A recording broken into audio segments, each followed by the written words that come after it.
আর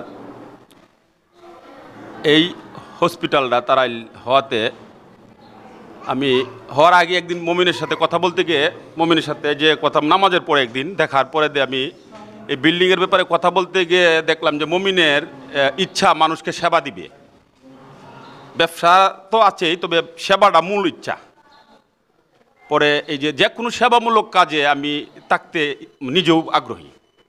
বাইদি ভাই তো ওর কথার সাথে আমার পছন্দ হইল, চিন্তা করলাম যে না আমিও থাকবো। হ্যাঁ, এই হিসাবে আমি আমি এই যে কর্তৃপক্ষ, বিশেষ করে আমাদের গর্বই এখানে 4 ডাক্তার আছে, 5জন ডাক্তার, 2জন আমাদের বউ, মানে একজন আমার বাইস্তা বউ আর একজন আমার ভাই বউ। হ্যাঁ, আর আমার ভাই আছে 2জন ডাক্তার, আমার বাইস্তা আছে ডাক্তার। তো সবচেয়ে বড় বিষয় হলো সেবা। আমি আসলে বলতে গেলে আমি মানে এই বিশ্বের 2-4-5টা দেশের এই হসপিটালে আমি গিয়েছি।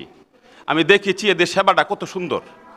হ্যাঁ, মানে এই যে একটা মানুষ কতটুকু, মানে এই যে একটা রুগীর প্রতি কতটুকু আন্তরিক, যেগুলি আসলে বাংলাদেশে নাই।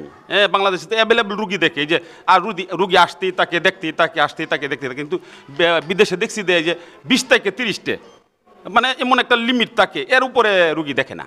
হ্যাঁ, তা আমাদের আসলে ডাক্তারের ক্রাইসিস, যার কারণে এভাবে দেখতে হয়।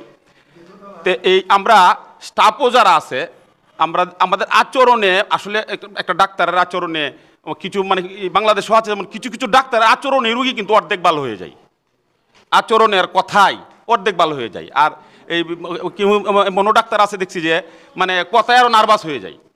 তা আমাদের এই যে ডাক্তাররা তো আসলে খুব ট্যালেন্ট। আমার জানা মতে যে আমি 4-5জন ডাক্তার আছে, বিশেষ করে আমার তো কাছের তো 3জনের সাথে তো আমি পুরাপুরিভাবে সম্পৃক্ত, যেমন এই মমিন, এই সুমন ভাই, আর এই যে আমাদের শাওন। আমি আর এই যে আমার এক বাইস্তাবু মামুনি আছে, মামুনির সম্বন্ধে তো আমার ধারণা নাই। আর বাবন তো নতুন আমাদের আসতেছে, ইনশাল্লাহ বাবুনকে নিয়ে আমরা অনেক কিছু আশা করি। তো এই যে আপনাদের কাছ থেকে যাতে এই রুগীরা আসার পরে মানে আসলে প্রচারটা কিন্তু রুগী প্রচার করে সবচেয়ে বেশি। একটা রুগী 5টা রুগী আনে, 10টা রুগী আনে, 10টা রুগী, মানে এটা একটা ইয়ের মতো আসছে, এই যে মানে একটা সার্কেলের মতো। হ্যাঁ, একজন যায় 5জনকে বলে, 10জনকে বলে, 10জন আরও 10জনকে বলে, এইভাবেই কিন্তু রুগী আনে, প্রচারটা হয়। হ্যাঁ, তা আমি বলবো এই যে ডাক্তারের উদ্দেশ্যেই যে আপনাদের রুগীদের সাথে এমন আচরণ করেন যাতে একটা রুগী গিয়ে আরও 10টাকে বলে। হ্যাঁ, আর আমরা যারা আছি বিশেষ করে এই যে মানে এই যে আল্লাহ রিজিক যা লেখছে, এটা যত চেষ্টাই করি এর চেয়ে বেশি আমরা পারবো না। হ্যাঁ, তবে সেবা মানে মনোবৃত্তিরে থাকতে হবে সেবা। মানে আমরা যাতে কেউ যাতে আমাদেরকে এটা না বলতে পারে এরা কষাই। আমি জোরালোভাবে আমি অনুরোধ করবো কর্তৃপক্ষকে, যদি কোনো পেশেন্টের, রুগীর মানে পয়সা না থাকে, অন্তত পক্ষে মানে এই যে চিকিৎসা থেকে যাতে বঞ্চিত না হয়।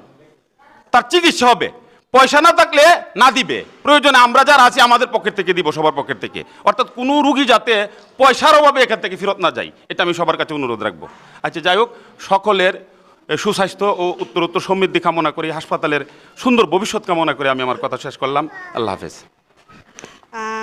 আমার পক্ষ থেকে যতটুকু সহযোগিতা প্রয়োজন অবশ্যই আমি সেটা করব, যেহেতু মঈন ভাই আমার বড় ভাই, শাওন আমার ফ্রেন্ড, আমি যতটুকু সহযোগিতা প্রয়োজন করব। তো আমি আশা করব যদি সিজার লাগে সবাইকে এখানে পাঠিয়ে দিই, আমি করে দিব সবাইকে, যত সিজার লাগে সব করে দিব। আচ্ছা, আর হচ্ছে আমরা সবাই চাই আসলে যে কোনো একটা জায়গায় যদি একটা ভালো হসপিটাল হয় তাহলে কিন্তু একটা মানুষ কিন্তু দূরে যায় না, দূর দূর থেকে যে আমরাই যদি পারি সম্পূর্ণ যত সেবাটা কমপ্লিট করতে এখানে, তাহলে সেই মানুষটা কষ্ট করে যে কিশোরগঞ্জ, ময়মনসিংহ ওখানে কিন্তু তাহলে আর যাবে না। এবং আমি অবশ্যই আশা করব সবাই আন্তরিক হবেন, ঠিক আছে? আর হচ্ছে আমার পক্ষ থেকে যদি অবশ্যই সহযোগিতা প্রয়োজন হয় আমি আসবো।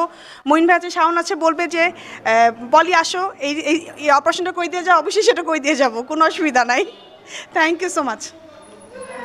المؤمن المهيمن العزيز الجبار المتكبر سبحان الله عما يشركون هو الله الخالق البارئ المصور له الأسماء الحسنى يسبح له ما في السماوات والأرض وهو العزيز الحكيم صدق الله العظيم.